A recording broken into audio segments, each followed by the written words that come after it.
여러분 안녕하세요. 좀 업로드가 늦었죠. 선생님이 뭐 논 건 아니고요. 일을 하다 보니까 좀 늦어졌습니다. 그래도 오늘 선생님이 업로드한다는 약속은 꼭 지킬 거니까 근데 지금 현재 선생님 녹음하는 시간이 10시 53분이에요. 그래서 12시까지는 업로드가 될 것 같은데 아마 여러분은 잠을 자고 있겠죠? 뭐 어찌됐든 선생님은 지금부터 도덕적인 삶에 대한 이야기를 지금부터 한번 시작해 보도록 하겠습니다. 우선 첫 번째로는 선생님은 사실은 공부를 할 때 가장 중요한 건 이 키워드라고 생각합니다. 다양한 내용들이 나오잖아요. 어떤 내용이 어떤 과목이든지 간에. 그래서 그 단원에서 배우는 가장 중요한 키워드를 스토리로 이해하는 게 되게 중요해요.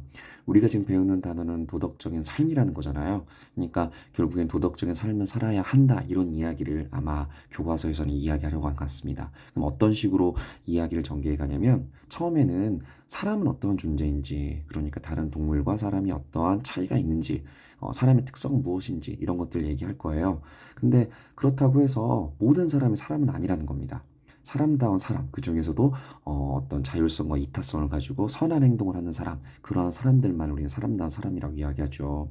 그렇다면 이러한 사람다운 사람은 어떤 사람이냐? 바로 무엇을 가지고 있는 사람?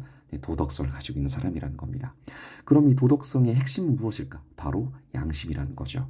그러니까 결국에 누구나 사람이지만, 그쵸? 누구나 사람이지만, 사람의 특성을 가지고 있는 사람은 누구나 사람은 맞지만, 하지만 2번, 3번, 4번에 나와 있는 것처럼, 이러한 것들을 가지고 있는 사람만이 우리는 사람다운 사람이다라고 이야기할 수 있는 거고요. 그리고 결국에 여러분에게 해주고 싶은 건, 너만 도덕적으로 살아라. 이 이야기가 아니라, 내가겠죠? 내가 왜 도덕적으로 살아야 하는지에 대한 이야기까지 한번 말씀을 드려볼게요. 깜짝 놀랐죠? 여기는 고릴라고요. 이건 선생님입니다. 닮았나요? 네, 선생님이 하고 싶은 이야기는 이건 짐승이잖아요. 이건 사람이고요. 그렇죠? 차이가 있습니까? 아, 네. 지금 대답 소리가 들려요. 차이가 없다고 하는 것 같은데 차이가 분명하죠. 물론 공통점도 있습니다. 그러니까 선생님이 말하고 싶은 건 분명한 사람이고요. 사람이 아니죠. 근데 우리는 딱 보고 이들의 사람만이 가지고 있는 어떤 특징이 있다고 이야기를 해요. 또 반면에 원숭이는 사람이 아니지만 결국에 사람과 이런 동물들 간의 어떤 공통점도 있지 않을까라는 거죠. 그러니까 사람의 특성을 간단하게 어떤 동물들과 어떠한 공통점을 가지고 있는지 얘기를 한번 해보자면 기본적으로 누구나 본능을 가지고 있다는 거죠. 그러니까 본능의 기본은 이런 겁니다. 배고플 때 어떻게 해요? 먹잖아요. 그렇죠. 자고 싶을 때 잠을 자는 거. 그러니까 이런 것들을 우리는 본능적 욕구라고 이야기를 하는 겁니다. 이건 누구나 가지고 있죠. 하지만 사람만이 가지고 있는 게 있습니다. 그게 바로 인간에게는 무엇이 있다? 이성이 있다는 겁니다. 이제 이성이란 말 나와서 이성을 이렇게 생각하는 친구도 있을 것 같은데 나와 성이 다른 친구. 그러니까 남자는 여자, 여자는 남자. 그 이성이 아니고요. 이건 생각하는 걸 말하는 겁니다. 무슨 말인지 알겠죠? 이성에 대한 이야기는 계속 나올 거니까 조금 더 귀 기울여 주세요. 이건 이제 사람의 뇌예요. 근데 보면 알겠지만 뇌의 모습이 이렇게 조금씩 커지고 있죠. 실제 인간의 뇌는 이렇게 생겼는데 이 뇌를 구분해 보면 이 조그마한 거, 이만한 이런 뇌들, 이런 뇌가 바로 본능과 감정에 대한 역할을 한다는 겁니다. 그러니까 인간의 뇌를 분석을 해보면 되게 복잡한 뇌들이 되게 많이 있는데 이러한 것들을 통해서 우리는 본능도 느끼고 감정도 느끼고 그리고 생각할 수 있는 이성이라는 어떤 힘도 느낄 수 있다는 거죠. 그럼 지금부터 인간이 어떠한 특징을 가지고 있는지 실제로 한번 예를 들어서 한번 이야기해 볼게요. 자, 한번 사례를 한번 들어보겠습니다. 여러분이 지금 학교에 들어왔어요. 근데 예를 들어 같은 시간이라고 가정해야 돼요. 같은 시간에 가장 친한 친구 생일이에요. 가야 돼요, 안 가야 돼요? 네, 대답이 들려요. 가야겠죠? 두 번째, 그런데 동일한 시간에 또 뭐가 있냐면 수행평가 과제 조별 모임이 있습니다. 어떻게 해야겠어요? 조금씩 이제 고민이 되죠? 자, 그런데 그날 또 동아리 선후배의 첫 만남이 있어요. 자, 그런데 그날 공짜 영화 시사회가 있습니다. 그런데 그날 할머니 제사예요. 그런데 그날 친구 아버지가 돌아가셨습니다. 그런데 그날이 남자친구의 기념일입니다. 만약에 남자친구들이라면 여자친구라고 생각했으면 좋겠어요. 근데 그날 또 연예인 팬사인회입니다. 자, 어떻게 하죠? 약간 이제 조금씩 헷갈리기 시작할 것 같아요. 그렇죠? 바로 지금 이러한 사고 과정이 바로 이성적 존재라는 이야기예요. 다양한 순간순간의 다양한 상황들이 내 앞에 놓여져 있잖아요. 그 순간에 내가 어떻게 판단할지 생각을 합니다. 맞죠? 어떻게 하는 것이 옳은 것일까? 이런 것들 생각을 하죠. 그게 바로 이성적 존재라는 이야기인 거죠. 맞죠? 자, 두 번째입니다. 인간이 발명한 것 중에서 선생님이 생각하기에 가장 위대한 발명품을 한 세 개를 꼽아봤습니다. 첫 번째는 이거 바퀴죠. 예, 바퀴는 들어봤는지 모르겠는데 메소포타미아 문명이라는 게 있습니다. 저기 기름 많이 나는 동네가 있어요. 아라비아 반도라고. 거기에 보면 메소포타미아라는 문명이 처음 시작됐는데 그 문명에서 바퀴라는 게 발견됐어요. 이게 BC 한 3,500년 전, 그러니까 지금으로 따지면 5,000년이 넘은 시간이 지난 거죠. 근데 이 바퀴가 만들어지면서 무거운 것들을 우리가 나를 수 있게 된 겁니다. 이건 엄청난 그 당시의 발명품이었습니다. 그리고 선생님 생각하기에 그 다음 발명품 또 뭐가 있을까? 네, 아이폰. 스마트폰의 시작이라 볼 수 있죠. 이게 아닐까라는 생각이 들고요. 또 지금 현재는 완전히 완벽하게 만들어진 건 아니겠지만 자율주행이라고 하죠. 요게 아마도 여러분들이 어른이 되었을 때에는 여러분의 삶을 바꿔주는 어떤 그런 발명품들이 아닐까라는 생각했습니다. 네, 선생님 지금 이야기하려고 하는 건 바로 도구적 존재에 대한 이야기를 말하는 겁니다. 인간은 끊임없이 자신의 삶을 편리하고 자신의 삶에 어떤 인간은 사실 되게 약하잖아요. 그런 약한 존재의 어떤 그 연약함을 환경의 어떤 그 제약을 극복하기 위해서 다양한 도구들을 만들어가는 것, 그런 것들 바로 도구적 존재라고 이야기하죠. 유형이라는 건 형태가 보이는 걸 말하는 거고 무형이라는 건 형태가 보이지 않는 걸 말하는 겁니다. 그러니까 이러한 것들을 발명함으로써 인간이 가지고 있는 약함의 환경적 제약을 극복하는 것, 그걸 바로 도구적 존재라고 하는 겁니다. 지금 인간의 특징을 지금 얘기하는 중이에요. 두 가지 얘기했습니다. 하나가 이성적 존재, 지금 말한 게 도구적 존재입니다. 자, 이제 세 번째 얘기하고 싶은 건 이건 지금 원숭이들인데 원숭이들은 무리 생활을 한다고 이야기를 합니다. 근데 무리 생활을 기껏 해봐야 많아야 20에서 30마리 정도라고 이야기하지만 인간은 실제 그렇지 않습니다. 이게 지금 촛불 시위 때 실제 모습인데 여기 선생님도 사실 있긴 한데 지금 찾기가 어렵겠죠? 아무튼 촛불 시위 때 선생님도 그때 기억해보면 정말 많은 사람이 수만 명의 사람들이 광장에 모였었던 기억이 나요. 그러니까 인간은 사실 혼자 살아가는 존재인 것 같지만 또 생각해보면 같은 생각을 가지고 옳지 않은 것이 있거나 또는 어떤 사회에 대한 변화를 요구할 때는 함께 만나서 그것에 대한 목소리를 높이죠. 지금 아마 여러분도 뉴스를 통해 들어봤을 겁니다. 지금 이게 우크라이나 국기예요. 이건 우리나라의 실제 서울의 모습입니다. 우리나라에 있는 많은 사람들이 저 먼 나라에 있는 러시아와 현재 우크라이나 전쟁에 대해서 반전 시위, 그러니까 그런 전쟁에 대해서 반대하는 그런 시위를 하고 있는 겁니다. 그러니까 인간은 사실은 생각해보면 나만이 사는 게 아니라 내 주변에 있는 사람들의 관심을 갖고요. 그 사람과 함께 연대하고요. 함께 손잡고 잘못된 것에 대해서 함께 목소리 높이는 또 함께하는 공동체의 어떤 그러한 삶을 살아간다는 거죠. 그걸 바로 우리는 사회적 존재라고 이야기합니다. 어떤 내용인지 이해됐죠? 자, 그 다음은 이제 문화적 존재라는 게 있어요. 이게 좀 작게 보이는데 BTS라고 여러분도 좋아하죠. 네, 그 선생님 사실 정확히 잘은 모르지만 이 BTS라는 가수들이 세계적으로 아주 유명한 가수가 맞죠? 네. 그러니까 사실 인간이 음악을 듣고 춤을 추고 노래를 부르고 이런 모든 문화를 즐기는 것, 그게 바로 인간의 어떤 또 다른 존재라는 겁니다. 그리고 유튜브에서 먹방이라는 게 아마 여러분도 잘 알 겁니다. 근데 그 먹방이 여러분 영어로 되어 있는 거 알아요? 그러니까 먹방을 이링이라고 이팅이라고 얘기하는 게 아니라 먹방 자체가 이 한글이 여기 옥스포드라고 지금 나와 있죠. 옥스포드 랭귀지라고 해서 실제로 영어 단어가 여기에 들어가요. 근데 먹방이 여기 업로드가 그러니까 여기 포함이 되어 있습니다. 영어 잘하는 친구들 보면 알겠지만 a person eating a large 여기까지만 할게요. 네, 아무튼 사람이 어떤 먹는 거 많은 양의 어떤 음식을 먹는 거 이런 것들을 먹방이라고 한다. 지금 이렇게 나와 있죠. 그러니까 사실 이러한 우리나라의 어떤 그 유튜브에서 보여줬던 먹는 음식에 대한 문화가 그걸 유튜브에 업로드를 하고 그런 게 전 세계 사람들이 즐겨보고 또 그걸 또 따라하기도 하고요. 이러한 어떤 문화 같은 것들을 함께 누리고 즐기는 것들 이게 바로 인간의 어떤 문화적 존재의 모습이 아닐까 싶어서 한번 소개해드렸고요. 그 밖에도 종교를 믿는 종교적 존재 그리고 즐기고 노는 되게 좋아하잖아요 여러분 그쵸 노는 거 유의적 존재 이건 인간의 특징이라고 이야기할 수가 있습니다.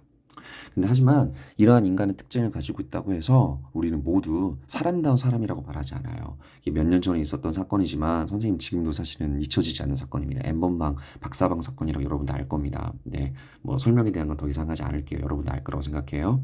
이러한 사람들을 우리는 사람이라고 말할 수 있을까요? 라는 생각이 선생님 좀 들더라고요. 더 중요한 건 사람의 특징을 가지고 있지만 이성적 존재, 도구적 존재 다양한 것들을 가지고 있음에도 불구하고 정말 우리가 사람답다라고 이야기하려면 뭔가가 필요하다는 거죠. 그게 바로 도덕성이라는 겁니다. 그렇죠? 그러니까 사람다운 사람이라는 건 도덕성을 가지고 있고요. 그리고 이 도덕성 기준으로 반성하고 그리고 자신의 잘못된 모습이 있다면 또는 옳은 행동을 실천하는 이게 바로 사람다운 사람의 모습이라고 얘기할 수가 있는 거죠.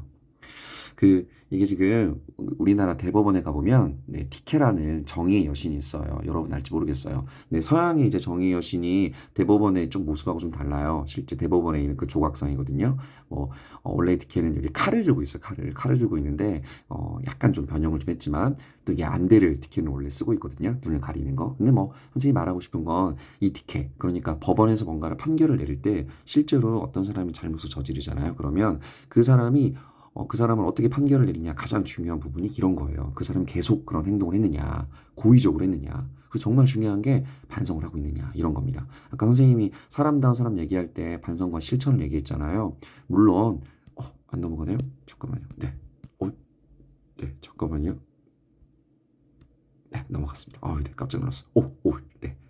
자, 가장 중요한 부분은 판결을 낼 때 누구나 사람은 실수를 할 수도 있죠. 물론 그런 실수 안 한다면 참 좋았겠지만 반성 정도 이런 부분이 되게 중요하다는 겁니다. 내가 어떤 행동을 했었을 때 어떤 잘못을 했다면 그 잘못한 것에 대해서 반성을 하고 그리고 반성한 걸 토대로 해서 더 이상 하지 않는 어떤 그러한 실천력도 되게 중요하지 않을까 싶습니다. 자, 그래서 결국 사람다운 사람에게는 도덕성이라는 게 있는 거잖아요. 그럼 도덕성의 그 도덕이란 게 무엇인가에 대해서 간단하게 이야기해 볼게요. 도덕이라는 건 쉽게 말하면 옳고 그름에 대한 얘기입니다.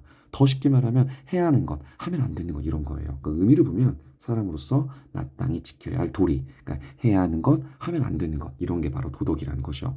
그러니까 당연히 해야 하는 것과 하면 안 되는 것이 도덕이라면 무엇이 옳은지 그른지에 대한 기준을 제시해 주겠죠. 더불어 옳음과 그름에 대한 기준을 제시해 주니까 자발적으로 실천할 수 있도록 도움을 주는 게 바로 도덕이라는 겁니다. 그래서 도덕의 가장 중요한 특징이 두 가지가 있어요. 하나가 자발성, 스스로 하는 것.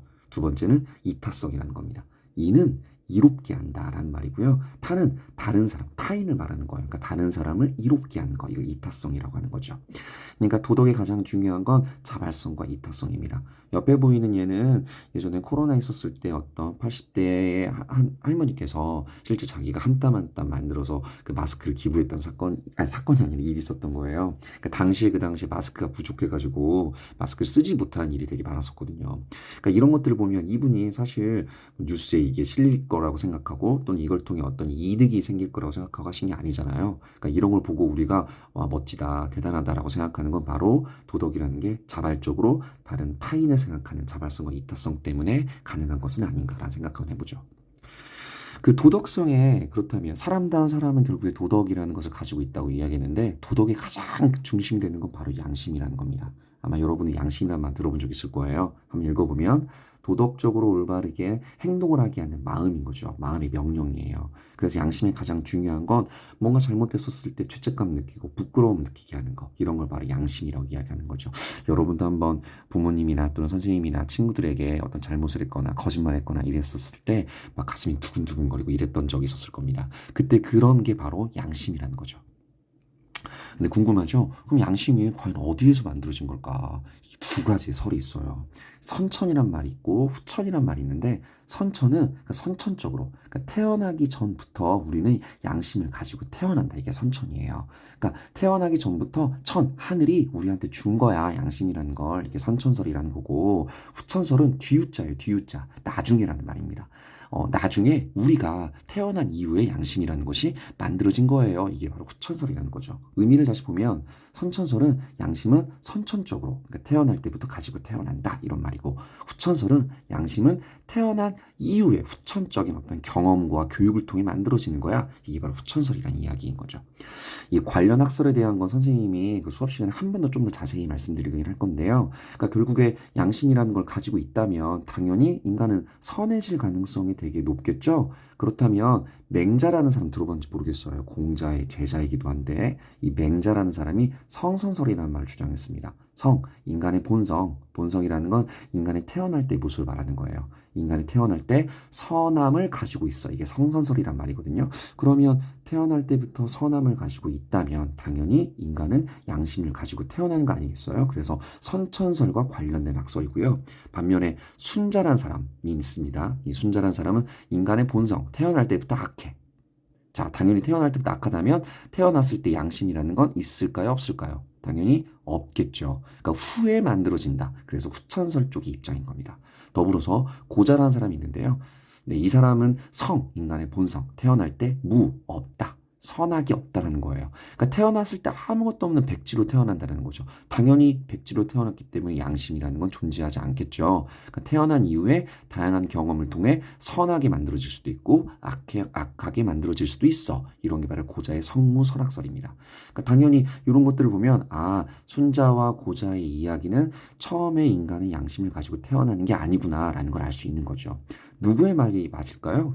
네, 중요한 건 누구의 말이 맞는지는 증명할 수는 없어요. 하지만 이 모든 맹자나 순자나 고자나 이 사람들의 학설의 가장 중요한 건 이겁니다. 양심을 가지고 있으니 맹자의 경우는 가지고 태어났으니 그 양심을 잘 유지해라 이런 거고요. 순자는 악하게 태어났으니 그 악함을 버리고 양심을 통해서 선해져라 이런 이야기겠죠. 고자는 아무것도 가지고 태어나지 않았으니 양심을 가지고 선해져라 이런 이야기가 되겠습니다. 그래서 공통점으로는 누구에게나 양심은 있다. 언젠가는 만들어지는 거죠. 처음에 있느냐, 나중에 있느냐의 차이일 뿐인 거죠. 그리고 또 하나 양심은 우리가 옳은 일을 하도록 도와주는 겁니다. 네.